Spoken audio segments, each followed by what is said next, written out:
శ్రీమన్నారాయణ, జై జై శ్రీమన్నారాయణ. ప్రజెంట్గా మనం భద్రాచలంలో ఉన్నాం. కల్పవృక్ష నరసింహస్వామి సాలగ్రామ ఆశ్రమం. ఇక్కడ మొక్కుకొని ఈ విధంగా ముడుపు కట్టన్నట.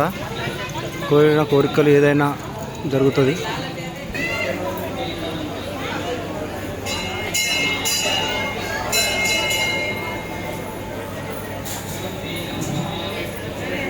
ఇక్కడ మీరు చూస్తున్నటువంటి సాలాగ్రామం 750 సంవత్సరాల క్రితం సాక్షాత్తు లక్ష్మీనరసింహస్వామి వారు రంగనాచార్య స్వామి వారికి కల్పవృక్ష నరసింహ సాలాగ్రామాన్ని అందిస్తున్నారు.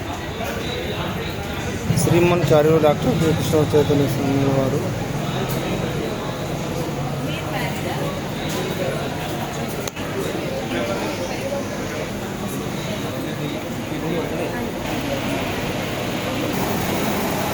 ఇక్కడ ఈ విధంగా ప్రదక్షిణ చేసి ముడుపులు ఇక్కడ చెల్లించడం జరుగుతుంది. గోవులు ఇదే సన్నిధిలో ఉగ్రం వీరం మహావిష్ణు జ్వాలంతో సర్వమృగ నరసింహం భీషణం భద్రం ముత్యం నమః సాలగ్రామం కల్పవృక్షం నరసింహం.